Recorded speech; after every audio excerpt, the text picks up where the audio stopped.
দীর্ঘদিনের বিতর্ক, বিশেষ করে যারা ইতিহাস চর্চা করেন আমতার ইতিহাস চর্চায়, সেখানে এই বিতর্কটা বারবার ফিরে এসেছে যে আমতার নাম কি করে হয়েছে। তো অনেকে, যেটা বেশিরভাগ মানুষের একটা ধারণা, যে আমতার নাম হয়েছে ওম তৎ এই শব্দ থেকে, যেটা নিয়ে অনেকে অনেক বইয়ে অনেক জায়গায় লেখালেখি হয়েছে যে ওম তৎ থেকে নাকি আমতার নাম এসেছে। তো সেই বিষয়টা কতটা সঠিক কতটা সঠিক নয়, সেটার ইতিহাসগত দিক থেকে, ঐতিহাসিক দিক থেকে সেটা কতটা ঠিক, সেটা নিয়ে আমরা প্রথমে একটু আলোকপাত করব। আমি প্রথমে এই বিষয় নিয়ে এবং এটার পরে সার্বিক বিষয় নিয়ে, যেটা আমাদের বিষয় রয়েছে অর্থাৎ আমতার ব্যবসা বাণিজ্য, এই বিষয় নিয়ে আমি আলোচনা করার জন্য প্রথমেই ডেকে নিচ্ছি ডক্টর সুকান্ত মুখোপাধ্যায় মহাশয়।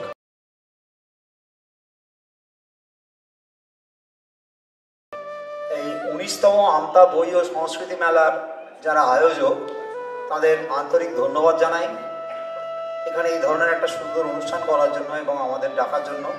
আর কৃতজ্ঞতা জানাই যে আমতা বইমেলাতে আমতার ইতিহাস নিয়ে একটা এই ধরনের আলোচনা পর্ব রাখার জন্য।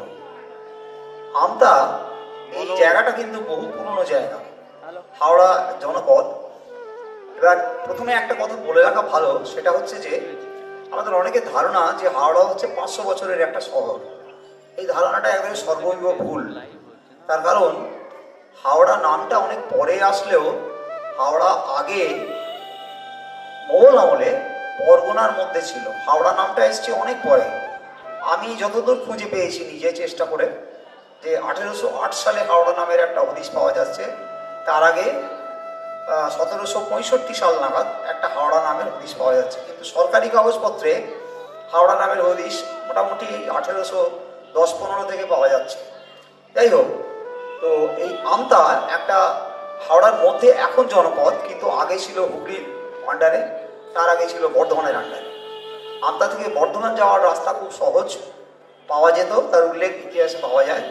কিন্তু আমতা থেকে এখন যে রাস্তাটা আমরা দেখছি, এই ধরনের চলিত রাস্তা কিন্তু ছিল না, অর্থাৎ কাঁচা মাটির রাস্তা। মূলত জলপথই হচ্ছে মেন ভরসা। এটা ছিল একটা মানে প্রাক স্বাধীনতা যুগের একটা পর্ব।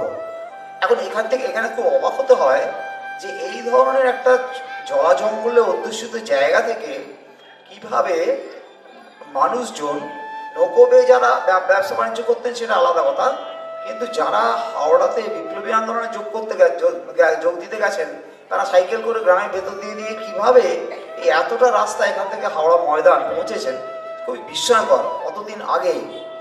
যাই হোক, আমতার নামকরণ নিয়ে যে মতগুলো রয়েছে, তার মধ্যে প্রথম যে মতটা, সেটা হচ্ছে ওং তৎ। ওং তৎ একটা সংস্কৃত শব্দ, সেখান থেকে অপভ্রংশ হয়ে এসছে আমতা। আমতার ইতিহাস লেখক এস মনিরুদ্দিন তার বইতে এইটা দেখিয়েছেন, ওং তৎ থেকে হয়েছে আমতা। কিন্তু কোনো যুক্তিগ্রাহ্য প্রমাণ এই ওং ততের সপক্ষে দেওয়া যায় না। তিনি বলেছেন যে শশাঙ্কের আমলে ওং তৎ শব্দ থেকে আমতার উৎপত্তি হয়েছে, রাজা শশাঙ্কের আমলে। শশাঙ্কের আমলটা হচ্ছে মোটামুটিভাবে রমেশচন্দ্র মজুমদার এবং অন্যান্য যেসব ঐতিহাসিক রয়েছেন, তাদের মত যদি সবটাই ধরে নেওয়া যায়, তাহলে 590 থেকে 637 খ্রিস্টাব্দ, এইটা হচ্ছে শশাঙ্কের রাজত্বকাল, এই শশাঙ্কের সময়কাল। কিন্তু মুশকিল হচ্ছে যে শশাঙ্ক আগে মহাসেনগুপ্ত কিংবা দেবগুপ্ত, মালবের রাজা, তাদের আন্ডারে, তাদের অধীনে একজন মহাসামন্ত ছিলেন দীর্ঘদিন। এবং শশাঙ্ক রাজ্য পাট, অর্থাৎ বাংলার, রাঢ় বাংলার বা গৌড়বঙ্গের বলা যায়, গৌড়বঙ্গটা বলাই বেটার, গৌড়বঙ্গের স্বাধীন রাজা হিসেবে শশাঙ্কের আত্মপ্রকাশ ঘটে 606 থেকে 607 খ্রিস্টাব্দে। তাহলে 606 থেকে 607 খ্রিস্টাব্দের আগে তিনি ছিলেন মহাসামন্ত, যদিও তার ক্ষমতা ছিল। সেই শশাঙ্কের আমলে মেদিনীপুর থেকে দুটো লিপি পাওয়া গেছে। আগেকার দিনে তো তাম্র শাসন, মানে তামার পাতের ওপরে খোদাই করে কিছু কিছু লেখা পাওয়া যেত। এই লিপিটাই হচ্ছে আমাদের ওই ইতিহাসের একেবারে আদি স্তর। মেদিনীপুর থেকে পাওয়া গেছে দুটো তারিখওয়ালা তাম্র শাসন, অর্থাৎ তারিখ যুক্ত আছে।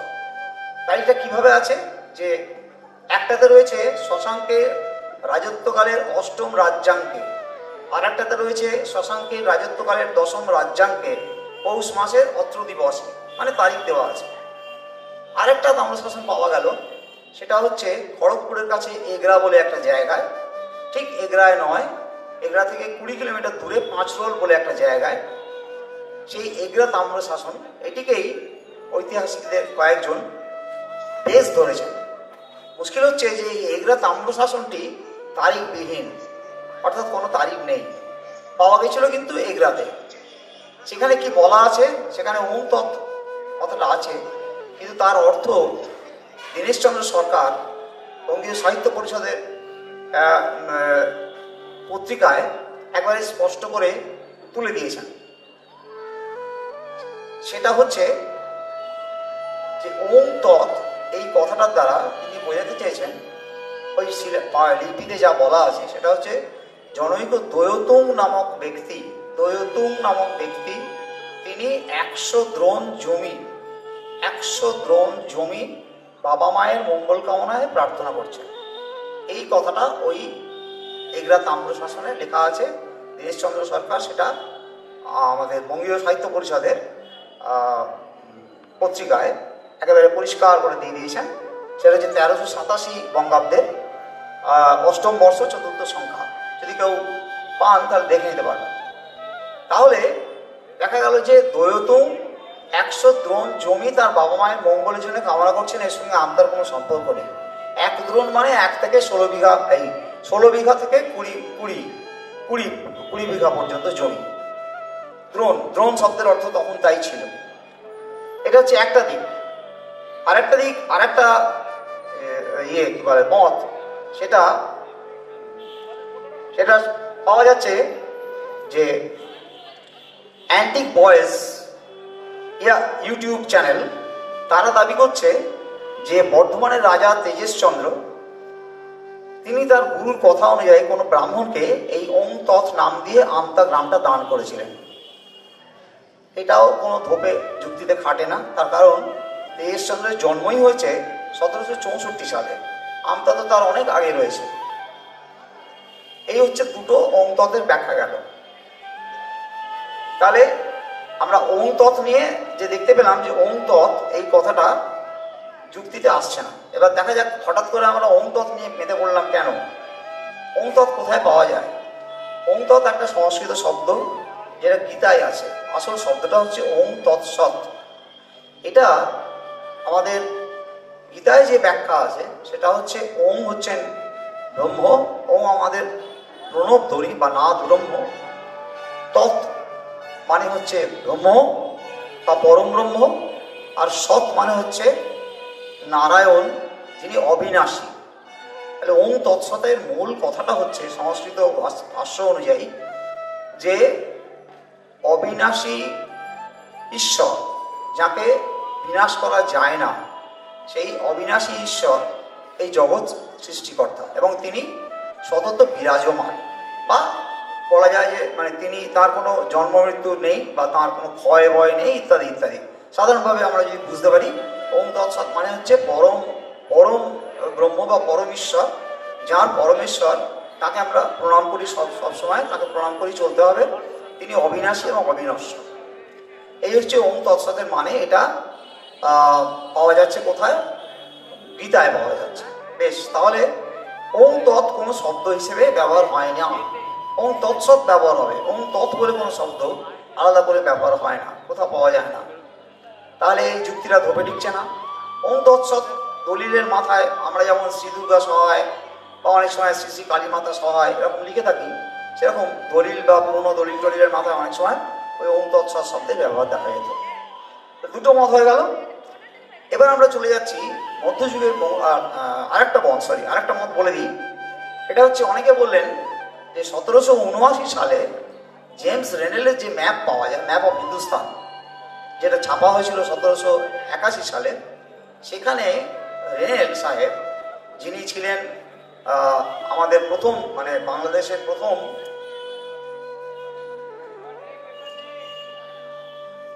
অ্যাসিস্ট্যান্ট সার্ভেয়ার জেনারেল, পরে উনি সার্ভেয়ার জেনারেল হয়েছিলেন।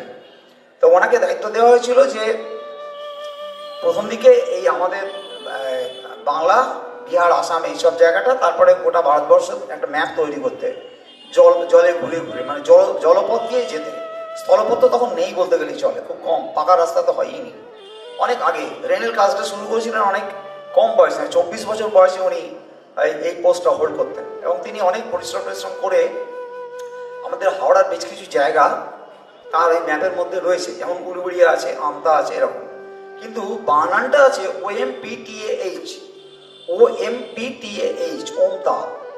ওমতা থেকে অনেকে মনে করছেন ওমতা থেকে আমতা আসতে পারে, পুরনো দলিল টলিলেও অনেকে ওমতা দেখে থাকতে পারে।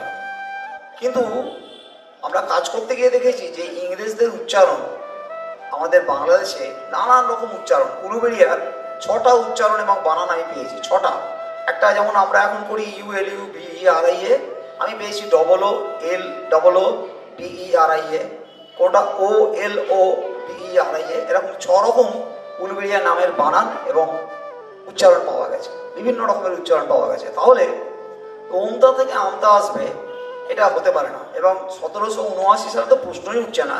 তার কারণ মধ্যযুগের মঙ্গল কাব্য, চণ্ডীমঙ্গল কাব্য, মুকুন্দ নামে চণ্ডীমঙ্গল কাব্য, কিংবা কেদারদাস ক্ষেমানন্দের মনসামঙ্গল কাব্য, সেখানে পরিষ্কার করে বলা আছে কালীঘাটে কালীবন্ধ, বেতরে বেতাই, পুরোটে ঠাকুর বন্ধ, আমতায় মেলায়, পরিষ্কার বলা আছে মনসামঙ্গলে। এটা হচ্ছে মধ্যযুগের মঙ্গল কাব্য, অর্থাৎ আমরা যদি ধরে নিই মোটামুটি 1550 থেকে 1600 বা 1710-15 এইসব দিকে। মঙ্গল কাব্যে যখন এই বাণিজ্যের কথাটা বলা আছে, চাঁদ সদাগরের যে বাণিজ্য, সেইটাই কিন্তু সঠিক।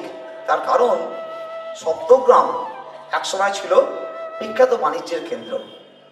সপ্তগ্রাম এখন নষ্ট হয়ে গেছে, সবাই জানেন। আদি সপ্তগ্রাম যে জায়গাটা, ওইখানটা ছিল আমাদের আসল খুব এনরিচ জায়গা, মানে বাণিজ্যের কেন্দ্র হিসেবে সপ্তগ্রাম অত্যন্ত পপুলার, মানে অত্যন্ত পরিচিত একটা জায়গা ছিল। প্রথম শতকে, খ্রিস্টীয় প্রথম শতকে প্লিনির যে লেখা, সেখানে আমরা পাচ্ছি এই সপ্তগ্রামের নামটা তখন ছিল গ্যাঞ্জেস রেজিয়া, মানে তখনও গঙ্গা নদী রয়েছে এবং অনেকটা জায়গা জুড়ে রয়েছে। এবং তারপরে যেসব ইতিহাস পাওয়া যাচ্ছে, সপ্তগ্রামে অনেক বর্ধিষ্ণু বণিকের বাস, অনেক কিছু চাষাবাদ হয়, এবং সব নৌকো বিদেশ থেকে এখানে আসে, কিছু জিনিস এখানে ওরা দিয়ে যায়, কিছু জিনিস নিয়ে যায়। অর্থাৎ বাণিজ্যের ক্ষেত্রে যে বাণিজ্যিক আদান প্রদান, নৌ বাণিজ্যের ক্ষেত্রে সেখানে সপ্তগ্রাম একটা বড় ভূমিকা অধিকার করছে। আমতাও সেই একই ভূমিকা অধিকার করেছে বেতাই বন্দরের দিক থেকে। অর্থাৎ বেতাই বন্দর থেকে যে বাণিজ্যের একটা যোগ ছিল এবং বর্ধমান রাজাদের সঙ্গে যে যোগাযোগ ছিল, তার তো পরিষ্কার স্পষ্ট প্রমাণ অনেক জায়গা দিয়ে আছে। বেতাই বন্দর ছিল একটা বাণিজ্যের জায়গা। এবারে সময় খুব কম, আমি খুব অল্প করে আন্তার একটা খুব গৌরবময় দিকের কথা বলি। সেটা আমাদের ভারতবর্ষের ইতিহাসেও একটা বিশাল জায়গা অধিকার করে আছে। সেটা হচ্ছে ইংরেজরা যখন কলকাতায় আসে, সব ইংরেজ তো খারাপ ছিল না, ভালো ইংরেজ কিছু ছিল। যেমন ধরা যাক এশিয়াটিক সোসাইটি উইলিয়াম জোন্স, কিংবা যদি আমরা ধরি উইলিয়াম কেরি, তারা তো অ্যাকচুয়ালি ভারতপ্রেমিকই ছিলেন। ঠিক সেই রকম একজন William Jones, Asiatic Society Jones নন, তিনি অন্য, তার নাম গুরু জোন্স। তিনি এই 1800 সালের গোড়ার দিকে আয়ারল্যান্ড থেকে সরাসরি এসে আমাদের বাসা বাঁধলেন শিবপুরে। অদ্ভুতভাবে উনি গঙ্গা পেরিয়ে চলে এলেন শিবপুরে, এবং শিবপুরে এসে উনি একটা বিরাট শিল্প তালুক গড়ে তুললেন নিজের চেষ্টায়। অ্যালবিয়ন মিলস, অ্যালবিয়ন লজ, সেখানে উনি ওই জাহাজ মেরামতির কাজকর্ম করতেন। তারপরে দড়ি, উন্নত মানের দড়ি কারখানা তৈরি করলেন, যেগুলো সব কিন্তু অদ্ভুত ব্যাপার এই লোকাল লোকেদের নিয়ে, অর্থাৎ স্থানীয় লোকেদের ভাষা শিখে তাদের সাহায্য নিয়ে উনি একটা বিরাট শিল্প তালুক, আজকে যেটা আমরা ইন্ডাস্ট্রিয়াল হাব বলি, সেই উইলিয়াম জোন্স প্রথম ওইখানে একটা শিল্প তালুক গড়ে তুলেছিল শিবপুরে। অ্যালবিয়ন মিলস বিখ্যাত একটা লোহার কারখানা ছিল, কটন স্ক্রু তৈরি হতো। তারপরে ওই নৌকো সারাবার যে সব যন্ত্রপাতি, কাঠের নৌকো ছিল তখন, সেই নৌকো সারাবার ব্যবস্থা উনি করেছিলেন। এছাড়া আরও অনেক গুণ ছিল ওনার। উনি কলকাতা মিন্টে ওই যে বলদ ঘুরিয়ে ঘুরিয়ে যে গলানো হয় ধাতু, সেটাকে, সেই ব্যবস্থাটাকে পাল্টে একটা অন্য ধরনের সিস্টেম করেছিলেন। বা ওই যে গরম ঘরে কাজ করতে হয়, তার ভেন্টিলেশন ব্যবস্থা, অর্থাৎ বায়ু চলাচল ব্যবস্থার পরিবর্তন করেছিলেন। এইসব নানান কিছু করেছিলেন। তার সঙ্গে আর একটা বড় কাজ করেছিলেন, সেটা হচ্ছে উনি শিবপুরের যে বিশপস কলেজ আছে সেই বিশপস কলেজের নকশা তৈরি করেছে, আর্কিটেক্ট। তার মানে নানান গুণে গুণী, কিন্তু সব গুণকে ছাপিয়ে গেল যেটা, সেটা হচ্ছে ইংরেজ সরকার ওকে বরাদ দিল এই 1811-12 নাগাদ যে তুমি এই চারদিকটা একটু ঘুরে দেখো তো কোথায় কি কি ধরনের খনিজ পদার্থ পাওয়া যায় যেখান থেকে আমরা ব্যবসা করতে পারি। উনি নানান জায়গায় ঘুরলেন, সাগরদ্বীপ পর্যন্ত গেছিলেন, তার মধ্যে রাজমহল পাহাড়ে গেলেন। বিস্ময়করভাবে উনি রানীগঞ্জের কাছে খোঁজ পেলেন কিছু কিছু লোক কয়লা তুলছে। ওইখানে উনি আশপাশটা খোঁজাখুঁজি করে দেখলেন যে এখানে তো ভালো কয়লা পাওয়া যায়। এই জোনসই প্রথম রানীগঞ্জে একটা জায়গা আবিষ্কার করলেন, যে জায়গাটা পরবর্তীকালে ভারতের ইতিহাসে একটা বিখ্যাত জায়গা হয়ে গেল। এবং জোন্স নিজে বুদ্ধি খাটিয়ে বর্ধমানে রানীর কাছ থেকে 133 বিঘে জমির একটা পাট্টা নিলেন, যার জন্য জায়গাটার নামই হয়ে গেল রানীগঞ্জ। বোঝা গেল? তার মানে জোন্স নিজেই বললেন যে আমি নিজেই এই ব্যবসাটা করব। দামোদর বর্ষাকালে দামোদর মারাত্মক অবস্থা, কিন্তু দামোদর ছাড়া তো উপায় নেই। জোন্স নিজের খনি ওইখানে খুঁড়লেন, খনি করলেন, এখানকার লেবার দিয়ে, মানে আমতা থেকে উনি লেবার নিয়ে গেলেন, আমতায় নৌকো তৈরি করলেন। আমতা নৌকো তৈরির একটা জায়গাও ছিল। আমতা স্থানীয় লোকজনকে কাজে লাগিয়ে উনি চলে গেলেন সেই রানীগঞ্জের ওই কয়লা খনিতে। ওখান থেকে কয়লা তোলা তো খুব মুশকিলের কাজ, দড়ি বেঁধে বেঁধে ডুরি করে করে তুলতে হতো। তো উনি একটা বুদ্ধি করে কায়দা করে ওই রোলার মেশিনের সাহায্যে কয়লা খুঁড়ে মাটিতে খনি শ্রমিকরা মাটির নিচে নামতো, কয়লা খুঁড়ে সেটা ওই টুলির মধ্যে বসিয়ে দিলে ওপর দিকে তুলতে হতো। তোলার পর এবারে নৌকো বোঝাই হবে। সেই নৌকোটা কখন কখন এই কাজটা হবে? শুকনোর সময়, গরমকালে, যখন নদীতে জলের স্রোতটা কম, আর যখন জলের স্রোত বাড়বে তখন নৌকোগুলো ওখান থেকে রওনা দেবে, দিয়ে চলে আসবে আমদার বেদাই বন্দরে। কেন? এখানে হচ্ছে কোল ডিপো, অর্থাৎ কয়লাটা জড়ো করা হলো। তারপর সময় সুযোগ বুঝে যখন নদীর স্রোতের টান বোঝা যাচ্ছে যে হ্যাঁ এবার যেতে পারে অনেকটা দূরে, তখন এই আমদার বেদাই বন্দর থেকে ওই কয়লা বোঝাই নৌকোগুলো চলে যাচ্ছে কলকাতায়। অর্থাৎ কয়লা বাণিজ্যের সূচনা করলেন উইলিয়াম জোন্স। বোঝা গেল ব্যাপারটা? যে জায়গাটায় উনি এইটা করেছিলেন সেই জায়গাটার বর্তমান নাম হচ্ছে নারায়ণপুরী। বর্তমান নাম নারায়ণপুরী। জায়গাটা কিন্তু এখনো আছে রানীগঞ্জে। এবার দুর্ভাগ্যবশত জোন্স একা এতগুলো ব্যবসা সামলাচ্ছেন। একদিকে উনি শিল্প তালুক তৈরি করেছেন, এদিকে কয়লার ব্যবসাটাও সামলাচ্ছেন। বুদ্ধি করে উনি 1815 থেকে 18-র মধ্যে প্রায় 7000 মন কয়লা তুলতে সক্ষম হয়েছিলেন এই নিজস্ব বুদ্ধি খাটিয়ে। তখন আধুনিক যন্ত্রপাতি কিছু ছিল না, শুধু জোন্সের নিজের বুদ্ধিতে তিনি প্রায় 7000 মন কয়লা তুলতে সক্ষম হলেন স্থানীয় লোকেদের সাহায্য করে। তারপরে সেটা ক্রমশ বাড়তে লাগলো। কিন্তু দুর্ভাগ্যবশত 1821 সালে জোন্স অকালে মারা গেলেন 44 বছর বয়সে।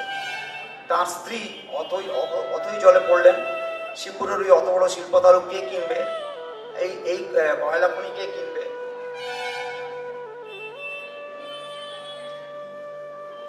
এটা নিয়ে বিরাট সমস্যা দেখা দিল। যাই হোক, আলেকজান্ডার অ্যান্ড কোম্পানি কয়লা খনিটা নিল, কিন্তু তারা ভালো করে চালাতে পারল না।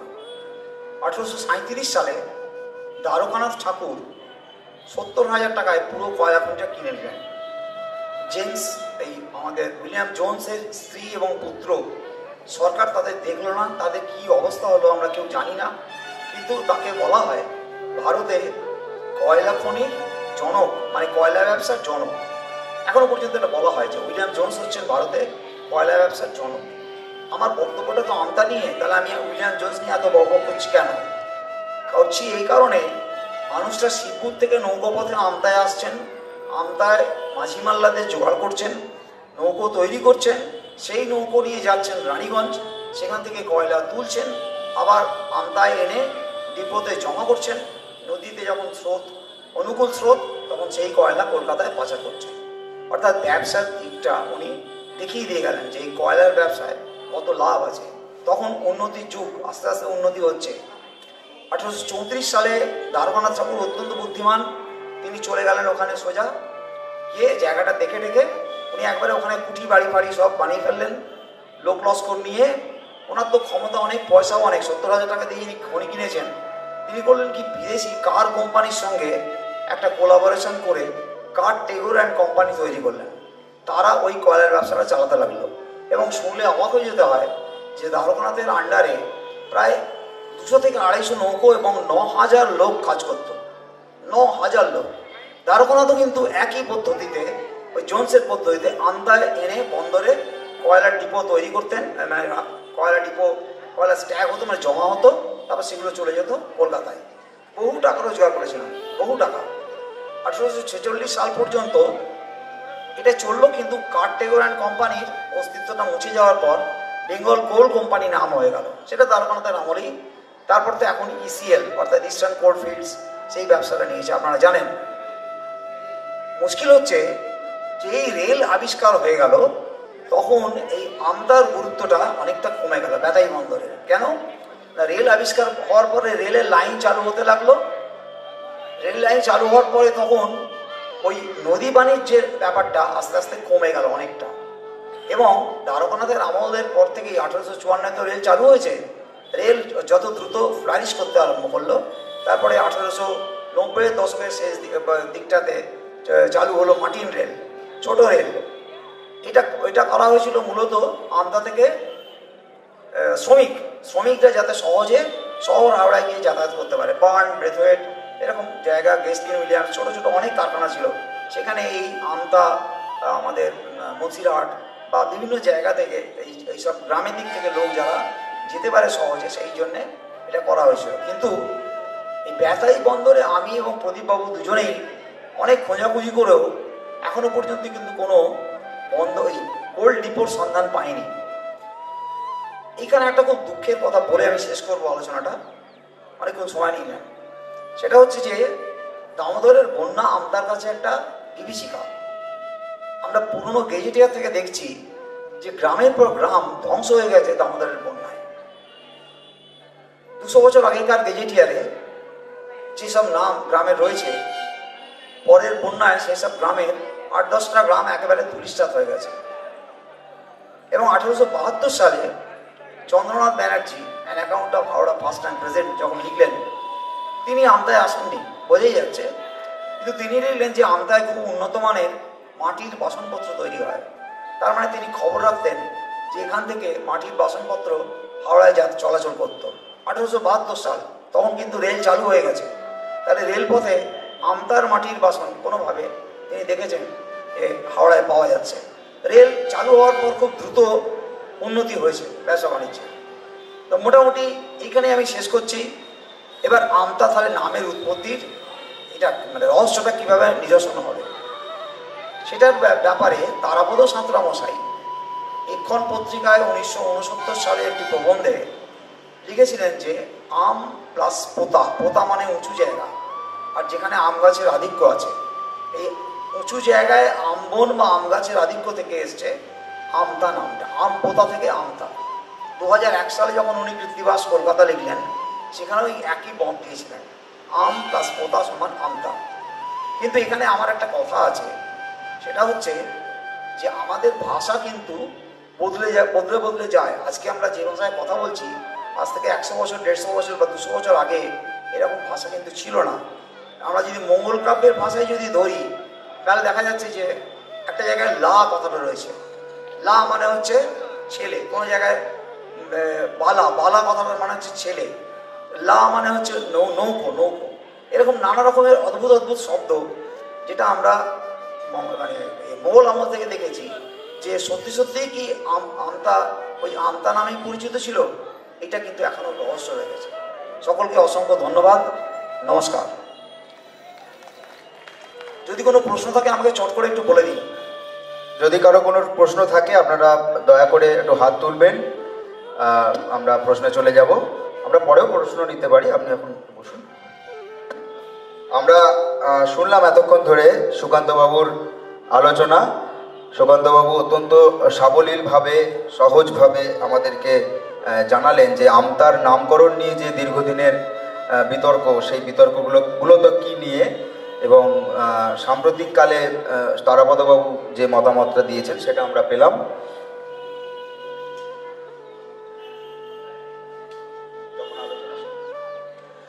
তো আমরা এবার পরবর্তী বিষয়ে চলে যাই। আমতা আমরা জানি, সকলেই জানি আমতায় মানুষজন আসেন যে যে কারণে, তার মধ্যে অন্যতম হচ্ছে মেলাই চণ্ডীর মন্দির দেখতে। আমাদের আমতার গর্ব মেলাই চণ্ডী মন্দির, দীর্ঘদিনের মেলাই চণ্ডী মন্দির, তার ঐতিহ্য। তো এই মেলাই চণ্ডী অর্থাৎ সেটা একটা লোকদেবী। তো সেটা কি দেবী, দেবীর লোক দেবী কিভাবে হলেন, মেলাই চণ্ডীর কি বিশেষত্ব, এবং মেলাই চণ্ডীকে ঘিরে যে বিভিন্ন গল্প, কাহিনী, ঐতিহ্য, কিংবদন্তি সেগুলো রয়েছে, সেটা নিয়ে বিস্তারিত আলোচনা আমাদের আমতার লৌকিক দেবদেবী এবং মেলাই চণ্ডী নিয়ে আলোচনা করতে আমি ডাকছি মাননীয় মোহনলাল মণ্ডল মহাশয়কে, যার গবেষণার বিষয়ই হচ্ছে হাওড়া জেলার লৌকিক দেবদেবী। আমি মঞ্চে ডাকছি মাননীয় মোহনলাল মণ্ডল মহাশয়কে।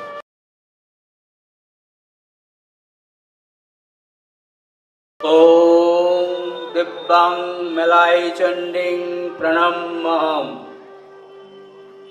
সম্মানীয় 19তম আমতা বইমেলা সংস্কৃতি মেলার সভাপতি, সম্পাদক সহ কর্মকর্তাগণ,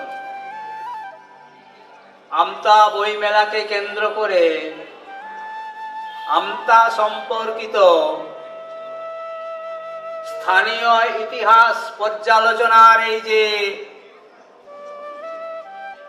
ব্যবস্থা উত্থাপন করেছেন, আঞ্চলিক লোক সংস্কৃতির গবেষক হিসাবে আমি মেলা কমিটির প্রত্যেকটি কর্মকর্তা, কর্মী, সদস্যদের কাছে আন্তরিক কৃতজ্ঞতা জ্ঞাপন করি। মঞ্চে উপবিষ্ট রয়েছেন, এতক্ষণ আলোচনা শুনলেন সুকান্ত বাবু, আমার পরে আলোচনা শুনবেন প্রদীপ বাবুর কাছ থেকে এই আঞ্চলিক ইতিহাসের আকর সম্পর্কিত বিষয়ে। আমার উপরে যেটুকু আদেশ হয়েছে, মেলা কমিটি আমায় অনুমতি দিয়েছেন, এতদ অঞ্চলের তথা হাওড়া জেলার মধ্যে অন্যতম লৌকিক দেবী মেলাই চণ্ডী সম্পর্কে সংক্ষিপ্ত আলোচনা করার জন্য সঞ্চালক সায়ন দে একজন তরুণ গবেষক। তিনি এই আঞ্চলিক ইতিহাস নিয়ে দীর্ঘদিন হাওড়া জেলার প্রত্যন্ত গ্রাম গ্রামান্তরে ঘুরছেন, আমার কাছেও কয়েকবার গিয়েছিলেন। সাধ্যমতো আমিও তাকে যতটুকু আমার জ্ঞান আমি সহযোগিতা করেছি, ভবিষ্যতে যদি আবার প্রয়োজন হয় নিশ্চয় করব। আপনাদের প্রত্যেকের উদ্দেশ্যে আমার একই কথা রইল। তা আমতার যে মেলাই চণ্ডী, তার ইতিহাস বিরাট, কিন্তু আমি এখানে আজকে আপনাদের কাছ থেকে সময় পেয়েছি মাত্র 10 থেকে 15 মিনিট। এই 10 থেকে 15 মিনিটের মধ্যে মাতা মেলাই চণ্ডীর সম্পর্কে বিস্তারিত আলোচনা সম্ভব নয় বলে আমি মনে করি। কারণ এই শুধু আমতা গ্রাম নয়, এতদ অঞ্চলের এই জয়ন্তী, নারীঠা ইত্যাদি গ্রাম নিয়ে 10-12টি গ্রামের অধিষ্ঠাত্রী দেবী তিনি। সুখ দুঃখ ভালো মন্দ জরা ব্যাধি মৃত্যুর তিনি রক্ষা কর্ত্রী। আমার কথা নয় এটা, ভাববেন না যে আপনি এসব বানিয়ে বলছেন। আমার কথা না, আমি বলবো না কোনোদিন। এই যে সমস্ত গ্রামের কথা বললাম, সেই সমস্ত গ্রামে আমি তো সাইকেল নিয়ে ঘুরেছি, সেখানে মানুষজনের এই কথা। তাদের কাছে যখন আমতা মেলাই চণ্ডী সম্পর্কে আমি কিছু জানতে চেয়েছি বা গল্প করেছি, মাথায় হাঁটতে গিয়ে বলছে, ওরে বাবা, মায়ের আশীর্বাদে এই 10-12টি গ্রাম বেঁচে আছে, মায়ের কৃপায় আমরা সবাই সুখে স্বচ্ছন্দে ভালো আছি। যাই হোক, সেটা পরের কথা, সেটা তাদের যা যার বিশ্বাসের কথা। বিশ্বাসে মিলায় বস্তু, তর্কে বহুদূর। সেই তর্ক আমাদের কিন্তু কথার নয়। এখন মেলাই চণ্ডী কি জিনিস সেইটাই আমাদের এখন প্রশ্ন। মেলাই চণ্ডী নামটা পরবর্তীকালে এসেছে, চণ্ডী নামে কোনো ঠাকুর দেবতা ছিল না, মহা মুশকিল। চণ্ডী নামে ছিল না, তবে চণ্ডী মেলাই চণ্ডী এলো কি করে? আবার আমরা দুর্গাপূজার সময় চণ্ডী পাঠ করি, তাহলে এগুলো সব ফালতু কথা না, সেটাও ফালতু কথা নয়। কিভাবে? আপনারা মানুষের বিবর্তনের কথায় সবাই জানেন, ওই 2, 3, 4, 5 ক্লাসের স্কুলের পাঠ্য বইতে আছে। প্রথম পর্বের মানুষ বনে জঙ্গলে বাস করত, পাহাড়ের গুহায় গাছের কোটরে বাস করত, এবং কখনো বন্য জন্তুর আক্রমণে, কখনো কটু ফল খেয়ে, আর কখনো বা প্রাকৃতিক দুর্যোগ দুর্বিঘা পাকে। চোখের সামনে দেখছি আমার বন্ধু, মানে আমার পরিচিত, মানে আমাদের মানুষেরই একটা গোত্রী হলো, পাহাড়ে থাকে তো তখন বন মানুষ, চোখের সামনে মরে গেল। হা করে তাকিয়ে দেখা ছাড়া কোনো উপায় ছিল না। এখনকার দিনে হলে কি হয়, সঙ্গে চল চল চল, আমতা হাসপাতাল আছে, আমতা না হলে চলে যাওয়া পিজি আছে, পিজি না হলে চলে যাওয়া ভেলোর আছে, ইত্যাদি ইত্যাদি। তখন তো এসব কিছুই ছিল না। সেই মানুষগুলি সব ছিল অসহায়, সম্পূর্ণভাবে প্রকৃতির উপর নির্ভরশীল।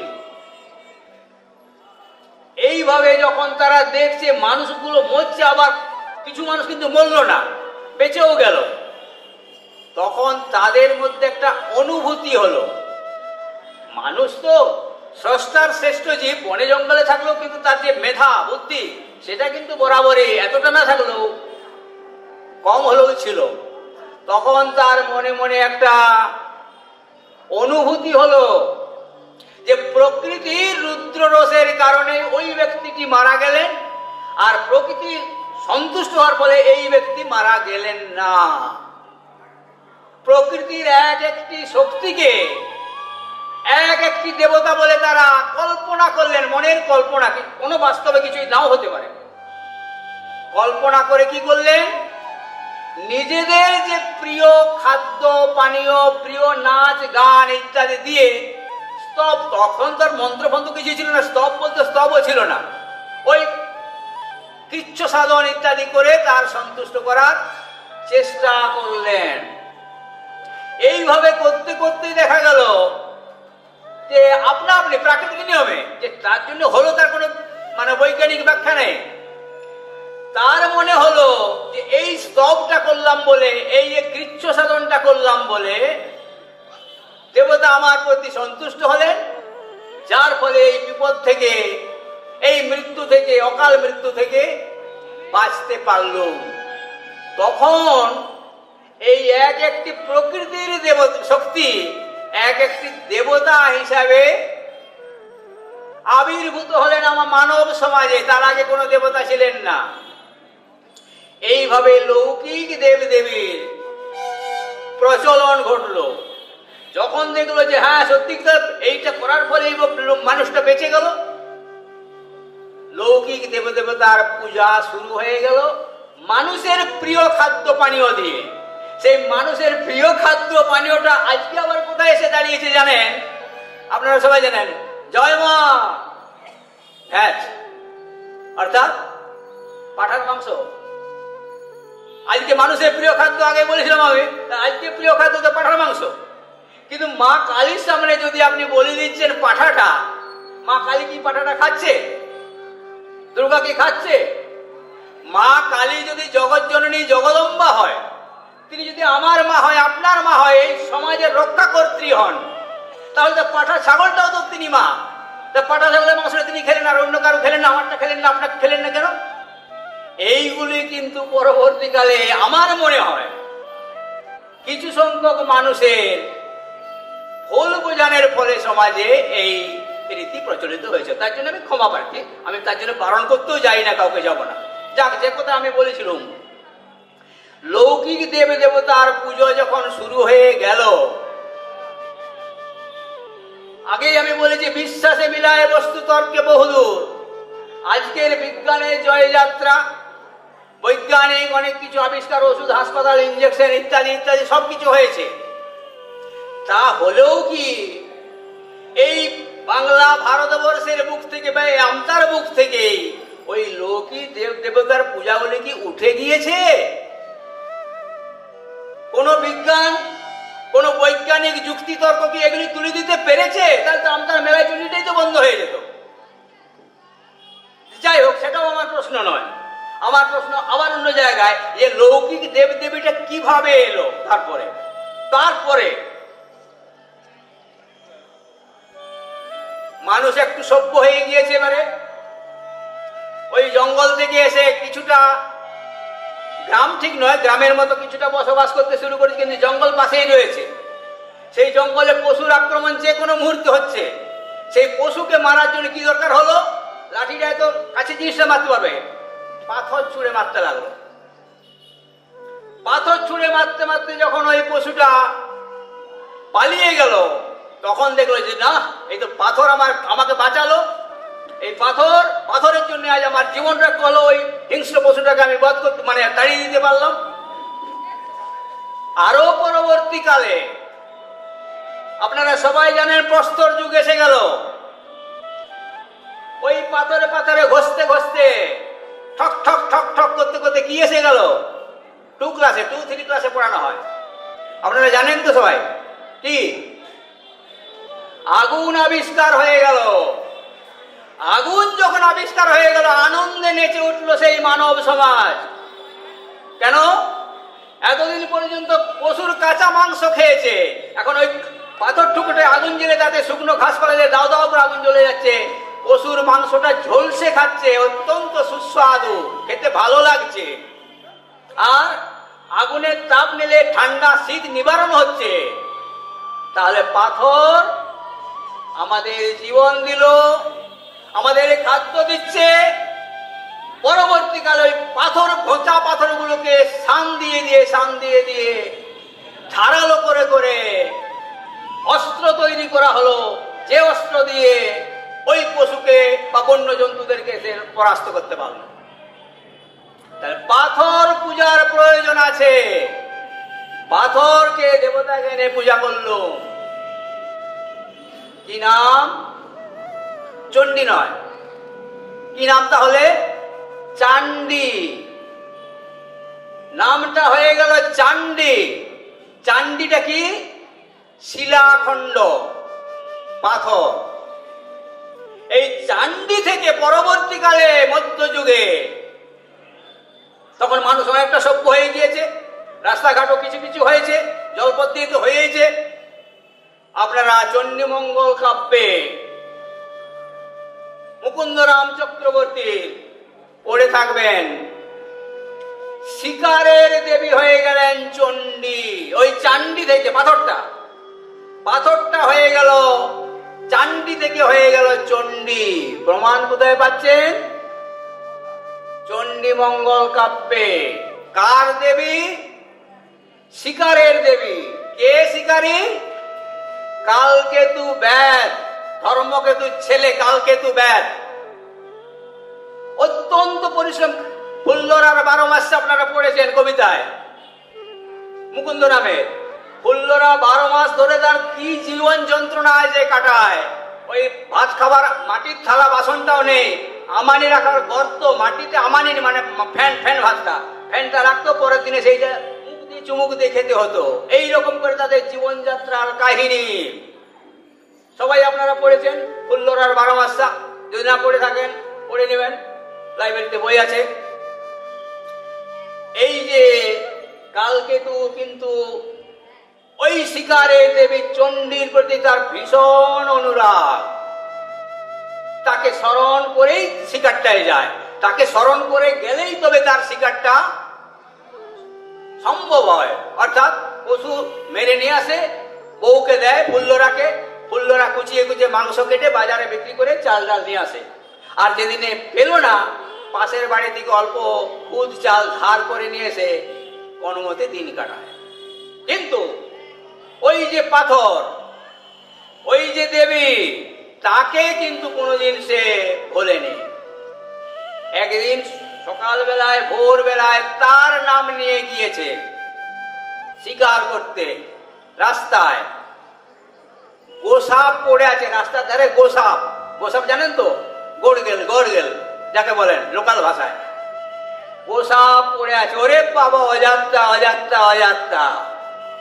কালকে তো ভাবলেন আজ আর কোনো শিকার মিলবে না, গোসাপ থেকে বেরিয়েছি আজকে, অতএব একে ওই জালের সঙ্গে বেঁধে নাও।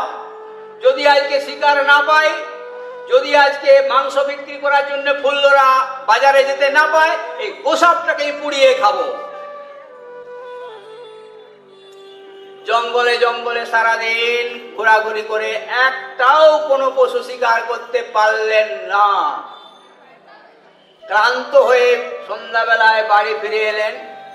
ফুল্লরা হা করে তাকিয়ে আছে, চাল নেই। স্বামী শিকার করে আনলে মাংস কেটে বাজারে বিক্রি করে চাল ডাল কিনে এনে খাওয়ার ব্যবস্থা হবে, কিন্তু চালই তো পাবে কোথায়? মাংসই তো নেই, শিকারই তো হয়নি। তখন কালকে তো ফুল্লরাকে বললেন, ওগো ফুল্লরা, আজ তো আর তোমার মাংস কাটারও নেই, বাজার যাওয়ারও নেই, পাশের বাড়ি থেকে দেখো না যদি কেউ কতই আর চাইবে, একবার দেখো না যদি এক মুঠা কেউ চাল টাল দেয়, খুদি চাল, আর আমি এই নদীতে চানটা করে আসি, দিয়ে তুমি ওই যা ফ্যান ভাত করবে ওই ফ্যান ভাতটুকুই খেয়ে নেব। গোসাপটা সেই দরজার কাছে রাখা আছে।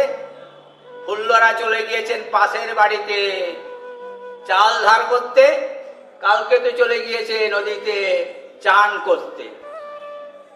ফুল্লরা পাশের বাড়ি থেকে সামান্য চাল না পাবেরই কথা, অতি অল্প চাল পেয়ে যখন এসেছে, দেখছে সুন্দরী রূপবতী একটি ষোড়শ যুবতী ঘরের মধ্যে আছে, ঘর আলোয় আলোকিত হয়ে গিয়েছে। ফুল্লরা দেখলো আমার ভাঙা ঘর, অন্ধকার ঘর, সেখানে এত আলো এলো কি করে?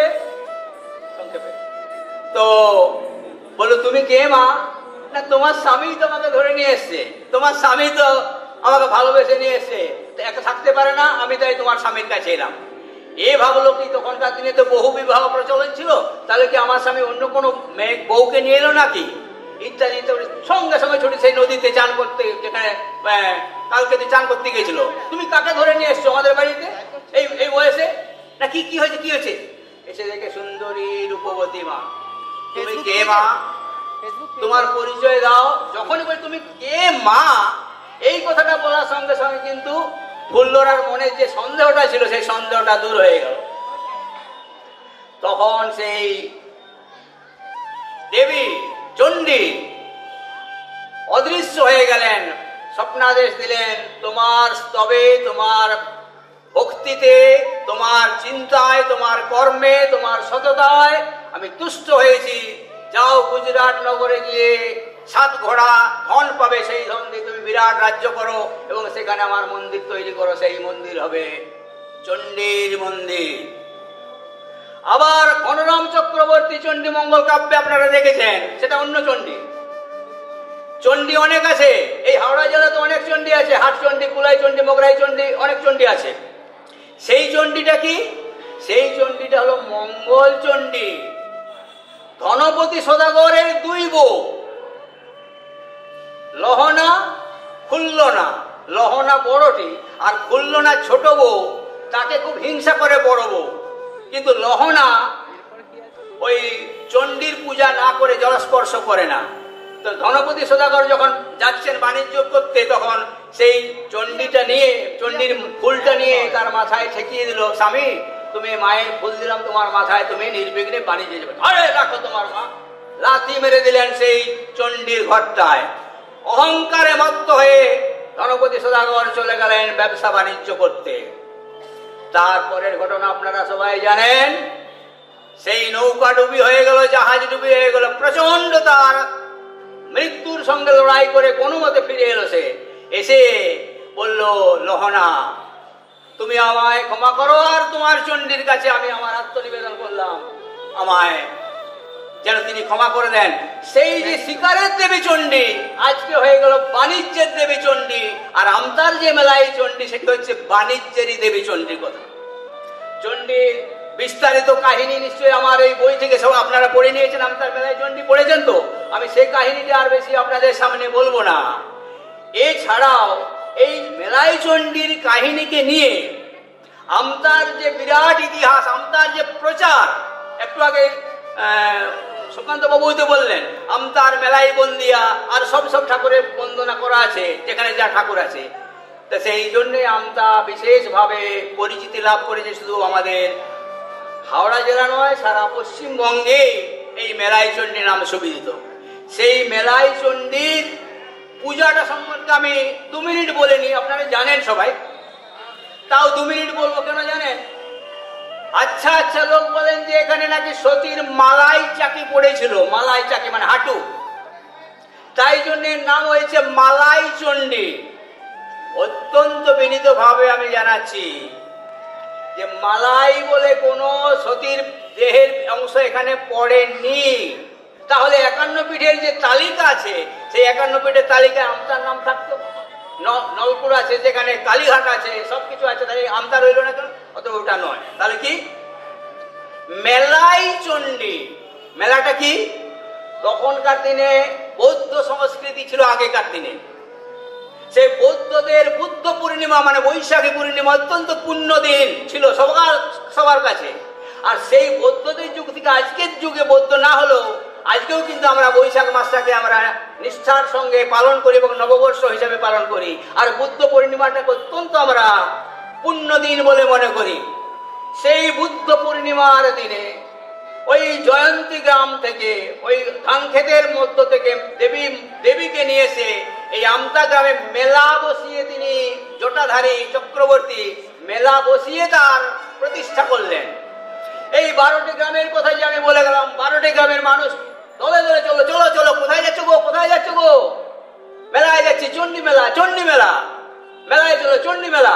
সেই চণ্ডী মেলা থেকে মেলা বসিয়ে হয়েছিল বলে তার নাম হয়ে গেল মেলাই চণ্ডী, নট মালাই চণ্ডী। তাই যে সমস্ত গবেষকরা মালাই চণ্ডী বলে থাকেন, বিনীতভাবে তাদের কাছে আমি ক্ষমা চেয়ে নিয়ে বলছি, মেলা বসিয়ে এই ঠাকুর এই দেবীকে প্রতিষ্ঠা করেছিলেন বলে এর নাম হয়ে গেল মেলাই চণ্ডী। সেই মেলাই চণ্ডীর পাদপদ্মে এতদ অঞ্চলের আপনাদের সকলের কুশল মঙ্গল কামনা করে, এই আমতা বই এবং সংস্কৃতি মেলার উত্তরোত্তর শ্রীবৃদ্ধি কামনা করে, আর এই কমিটি যারা এই রকম প্রচেষ্টা নিয়েছেন তারা আরো এইভাবে বিজ্ঞান ইতিহাস চর্চায় এগিয়ে যান, এই আশা আকাঙ্ক্ষা রেখে পুনরায় আপনাদের প্রতি আমার অন্তরের শুভেচ্ছা জানিয়ে আমার ছোট্ট কথা শেষ করলুম। জয়তু মেলাই চণ্ডী। অসংখ্য ধন্যবাদ মোহনলাল বাবুকে। অত্যন্ত সাবলীল এবং সুন্দরভাবে তিনি ব্যাখ্যা করলেন মেলাই চণ্ডীর মাহাত্ম্য এবং সেই সঙ্গে চণ্ডীর যে উৎপত্তি আমাদের বাংলার লৌকিক সাহিত্য বিশ্লেষণ করে সুন্দর করে তিনি বোঝালেন আমাদের চণ্ডীর উৎপত্তি নিয়ে। অসংখ্য ধন্যবাদ মোহনলাল বাবুকে। এবার আমরা চলে যাচ্ছি, এই বছর 2022 হচ্ছে ভারতবর্ষের স্বাধীনতা প্রাপ্তির 75 বছর পূর্তি, অর্থাৎ আমরা 75 বছর পেরিয়ে গেলাম ভারতবর্ষের স্বাধীনতা প্রাপ্তি। তো সেই একটি ঐতিহাসিক মুহূর্তে দাঁড়িয়ে আমাদের এই আমতা এলাকা, আমাদের এই আমতা জনপদ, এই এলাকার কিছু মানুষজন ভূমিপুত্র ছিলেন যারা কিন্তু এই ভারতবর্ষের স্বাধীনতা আন্দোলনে নিজেদের জীবন কে বাজি রেখেছিলেন এবং আন্দোলনে সামিল হয়েছিলেন। সেই বিষয় নিয়ে, অর্থাৎ ভারতের স্বাধীনতা আন্দোলনে আমতার মানুষের অংশগ্রহণ নিয়ে আমরা এখন আলোচনায় যাব। আলোচনা করতে আমি ডেকে নিচ্ছি দীর্ঘদিনের গবেষক এবং আমতার বাগনানের স্বাধীনতা সংগ্রামীদের নিয়ে একটি বই খুব সম্প্রতি প্রকাশিত হবে। যিনি সেই বই লিখছেন আমাদের মধ্যে উপস্থিত আছেন মাননীয় প্রদীপ রঞ্জন জিৎ মহাশয়। তাকে এখন আমরা পোডিয়ামে ডেকে নিচ্ছি। আসুন প্রদীপ বাবু।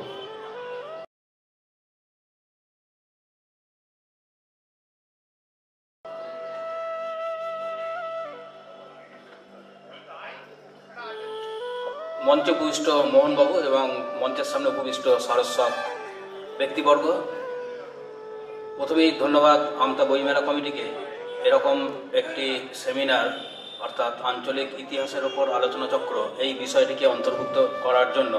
কারণ আঞ্চলিক ইতিহাস প্রায়শই দেখা যায় এর গুরুত্ব অপরিসীম কিন্তু বাস্তবত অবহেলিত। তো আমার উপর যে বিষয়টির বক্তব্য রাখার জন্য দেওয়া হয়েছে সেটা হচ্ছে স্বাধীনতা সংগ্রামে আমতা।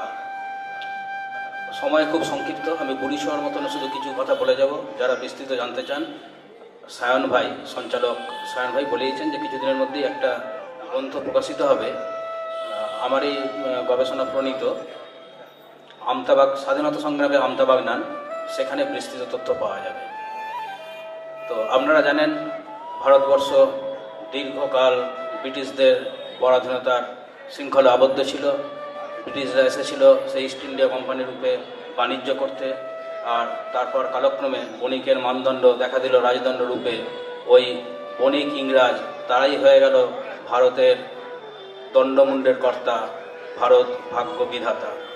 তারপর ধীরে ধীরে ওই বণিক ইংরাজ থেকে শাসক ইংরাজ তারা ভারতবাসীর উপর চালালো অকথ্য অত্যাচার, শাসন, শোষণ, লাঞ্ছনা, নির্যাতন, অর্থনৈতিক শাসন শোষণ তো আছেই। তারপর ওই ইংরাজদেরই আবার একটা অংশ, একটু আগেই আলোচনা হচ্ছিল, সব ইংরাজ তো সমান নয়। ওই কিছু কতিপয় ভালো ইংরাজ, তাদের সূত্র ধরে ভারতবর্ষ জুড়ে ইংরাজি বা শিক্ষা ব্যবস্থার প্রসার ক্রমশ ছড়িয়ে পড়লো। আর সেই শিক্ষার হাত ধরেই কিন্তু মানুষ, আমাদের দেশের সাধারণ মানুষ যারা সেই পরাধীনতার অন্ধকারে নিমজ্জিত, কিন্তু পরাধীনতার যন্ত্রণাটা কি অনেকেই সেটা উপলব্ধি করলেও গর্জে ওঠার, ইংরেজদের বিরুদ্ধে লড়াই করার যে শপথ, মানে সেই ব্যাপারটা তাদের মধ্যে ছিল না। ওই শিক্ষার প্রসার ধীরে ধীরে কিন্তু তাদেরকে জাতীয়তাবাদে উদ্বুদ্ধ করলো, তাদেরকে স্বাধীনতা আকাঙ্ক্ষায় অনুপ্রাণিত করলো। আর আমরা জানি সেই ভারতের স্বাধীনতা সংগ্রামের ইতিহাস, আমরা মূল যে মেন স্ট্রিম ইতিহাস বই, সেখানে তো আমরা সেই কাহিনী জানি, পড়ি, পরীক্ষায় উত্তর লিখে নম্বরও পাই। কিন্তু দুঃখের ব্যাপার যেটা থেকে যায় যে এই স্বাধীনতা সংগ্রামে আমরা যে এলাকার মানুষ, এখানে আমতা বাগনান যে এলাকার ভূমিপুত্র আমরা, সেখানকার মানুষও তো কিছু ওই স্বাধীনতা সংগ্রামে অংশ নিয়েছিল, কিন্তু তাদের কথা আমরা স্মরণ করি না, তাদের কথা আমরা ভুলে গেছি, ভুলে যাই। তারা বিস্মৃতির অন্ধকারে চলে গেছেন। একজন গান্ধীজি হয়েছেন সারা ভারতবর্ষ জুড়ে অজস্র ছোট ছোট গ্রামের, ছোট ছোট জনপদের মানুষ তার স্বাধীনতা সংগ্রামে যোগ দিয়েছিলেন বলেই তিনি গান্ধীজি। কিন্তু আমরা আমাদের স্থানীয় সেই সমস্ত মহাপ্রাণগুলোকে, যারা নিজেদের স্বার্থকে জলাঞ্জলি দিয়ে, নিজেদের সুখকে জলাঞ্জলি দিয়ে দেশের স্বাধীনতার জন্য ঝাঁপিয়ে পড়েছিলেন, অশেষ নির্যাতন ভোগ করেছিলেন, এবং তাদের সেই লড়াইয়ের ফলে আমরা অবশ্যই স্বাধীনতা লাভও করেছি। কিন্তু এই স্বাধীন ভারতে এসে এখন স্বাধীনতার পর 75 বছর কেটে গেছে, কিন্তু দেখা যাবে এই আমতা বাগনান অঞ্চলে অনেক স্বাধীনতা সংগ্রামী যারা অশেষ নির্যাতন ভোগ করেছেন, তাদের নাম পর্যন্ত আমরা জানিনি, তাদেরকে স্মরণ করা তো বা তাদেরকে নিয়ে আলোচনা করা তো দূরের কথা।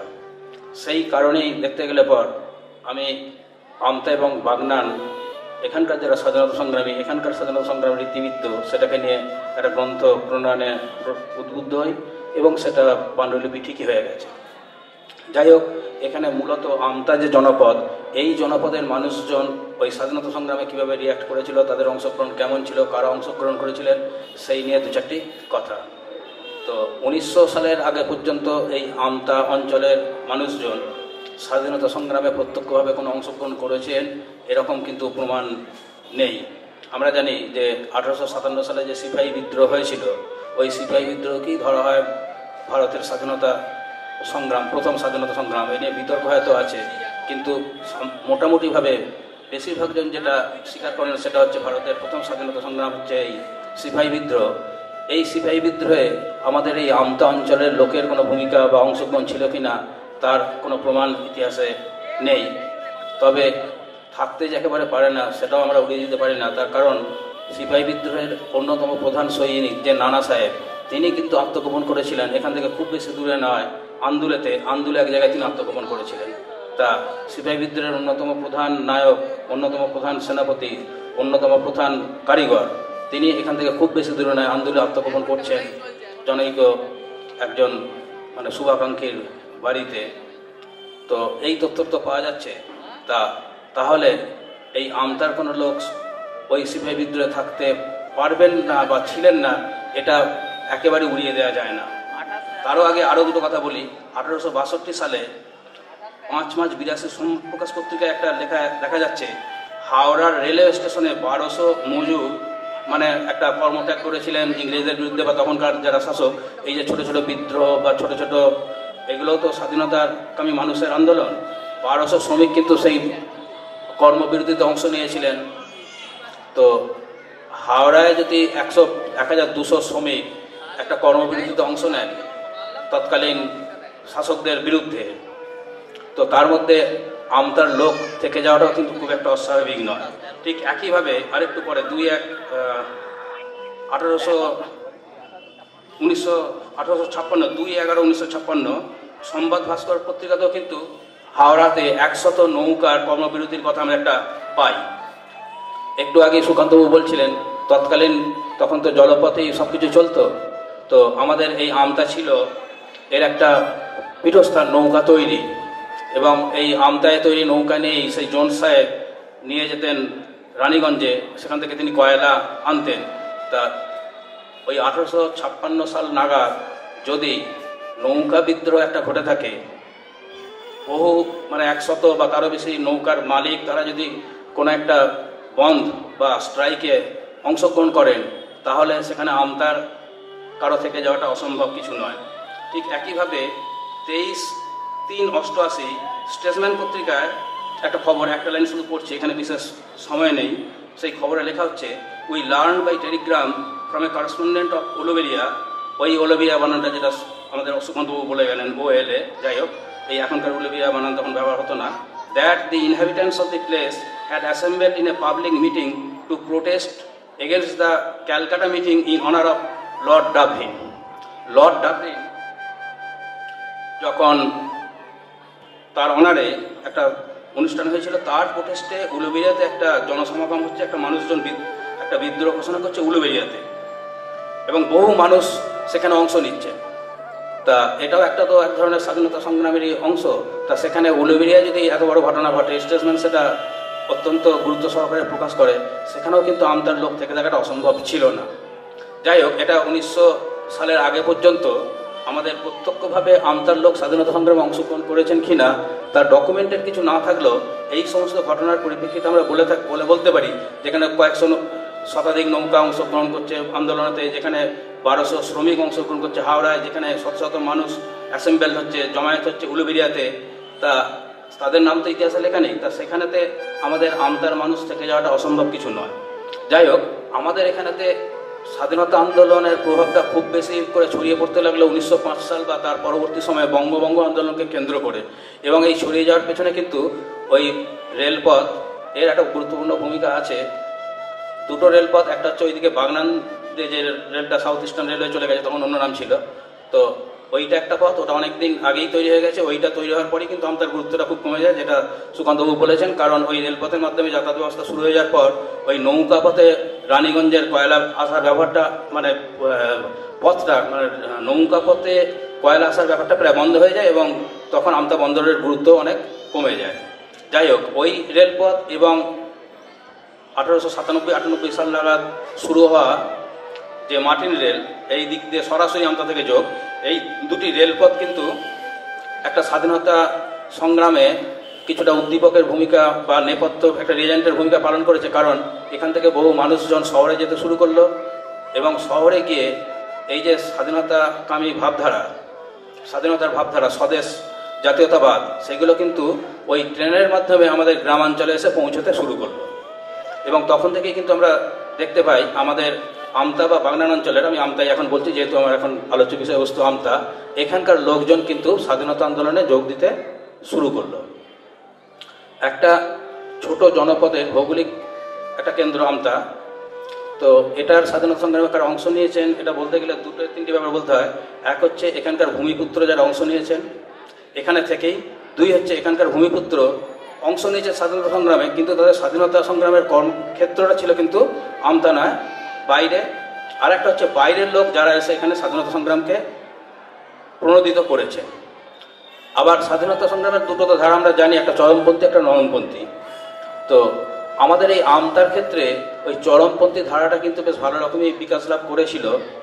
তো তার প্রথম সবথেকে একটা বড় নমুনা হচ্ছে আমাদের হাবমিত্র রসপুরের, যার ভালো নাম শ্রীশ মিত্র। আপনারা সকলেই জানেন যে বাঘাযতীন বুড়িবালামের তীরে একটা রক্তক্ষয়ী সংগ্রামে লিপ্ত হয়েছিলেন।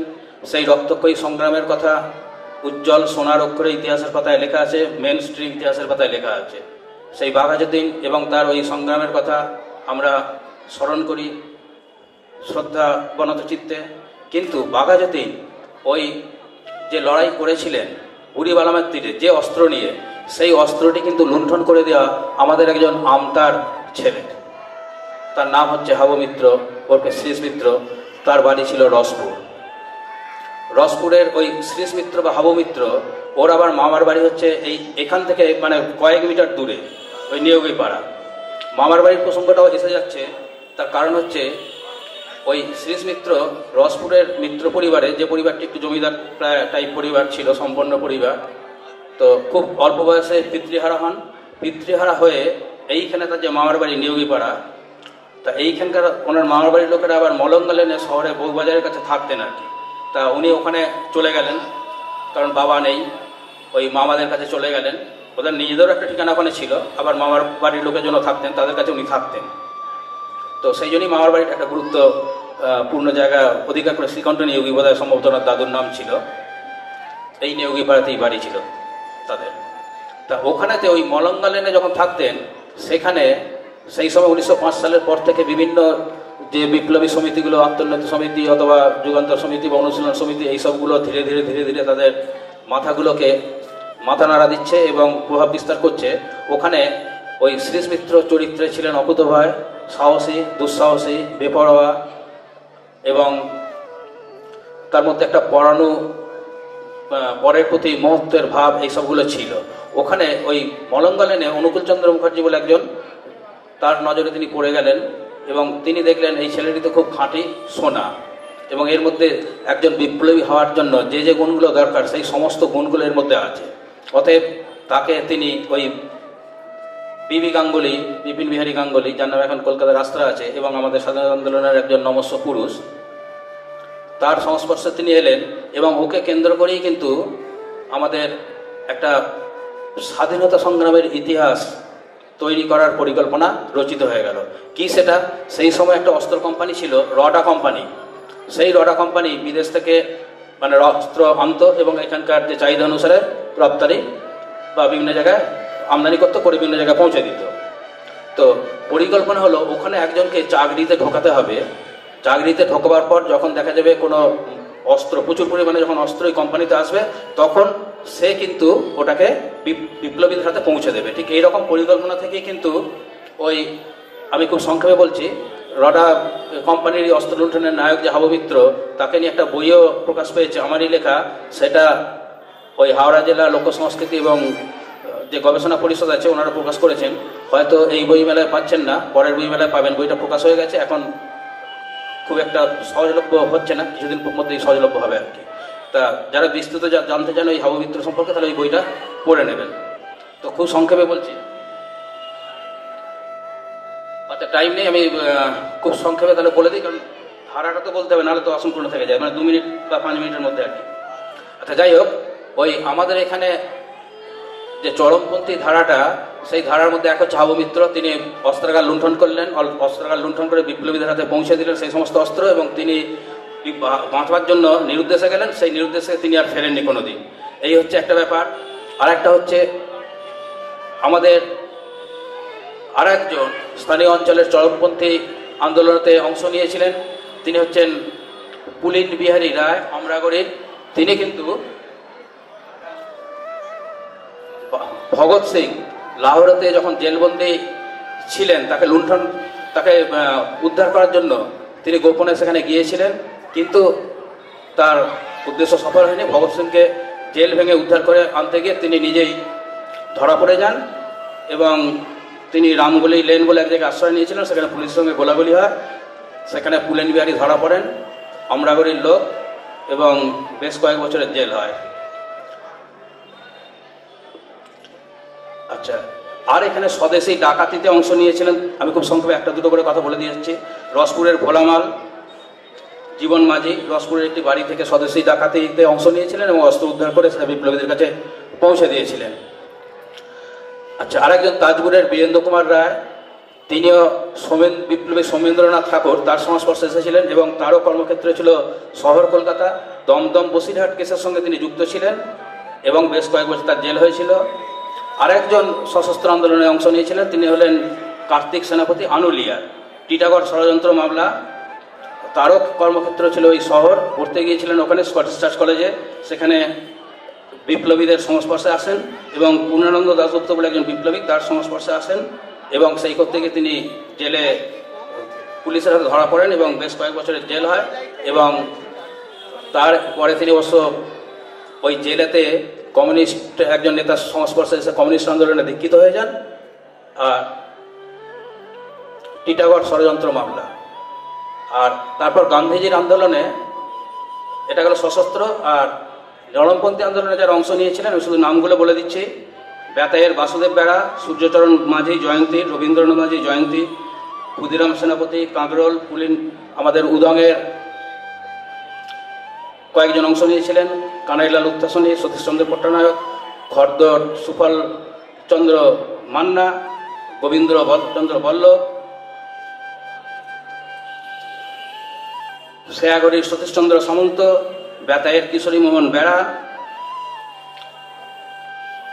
হেমেন্দ্র মণ্ডল, মৃগাঙ্ক কারার, মুরাই মোহন মণ্ডল প্রভৃতি। তো মূল কেন্দ্রগুলো ছিল আমতার স্বাধীনতা আন্দোলনের শেয়াগড়ি, বেতাই, আমতা, উদং, খালনা, সারদার একজন ছিলেন। তো এইভাবে এমনকি ছাত্র আন্দোলনেও জড়িয়ে পড়েছিলেন কিছুজন। সমর মুখার্জি, তিনি আমতায় 10ম শ্রেণীতে পড়তে পড়তে ছাত্র ধর্মঘট করেছিলেন, তার জন্য তাকে স্কুল থেকে বহিষ্কারও করা হয়েছিল। যাই হোক, তো কি সশস্ত্র আন্দোলন, কি নিরস্ত্র নরমপন্থী আন্দোলন, দুটো ক্ষেত্রেই কিন্তু আমতার একটা গুরুত্বপূর্ণ ভূমিকা ছিল, যারা এখানে সময়াভাবে বিশেষ বলা সম্ভবপর হচ্ছে না। যারা বিস্তৃত জানতে চান তারা পরবর্তীতে স্বাধীনতা সংগ্রামে আমতা এবং বাগনান এই গ্রন্থটি থেকে বিস্তৃত জানতে পারবেন। নমস্কার। অসংখ্য ধন্যবাদ প্রদীপ বাবুকে। আমরা শেষ করব আমাদের এই সেমিনার। যাদের যদি কোনো মনে কোনো প্রশ্ন থেকে থাকে আপনারা দয়া করে আমাদের সঙ্গে যোগাযোগ করবেন। আমাদের পাশেই স্টল রয়েছে, ওখানে আপনারা আপনাদের প্রশ্ন দিয়ে যাবেন, আমরা আপনাদের সাধ্যমতো উত্তর দেওয়ার চেষ্টা করব। এখন আমরা আমাদের পরবর্তী অনুষ্ঠানে চলে যাচ্ছি। আমতা বই ও সংস্কৃতি মেলার তরফ থেকে আমাদের যারা আলোচক ছিলেন তাদেরকে আমরা অসংখ্য ধন্যবাদ জানিয়ে আমতার ইতিহাস এই সেমিনার আমরা এখানে শেষ করছি। নমস্কার।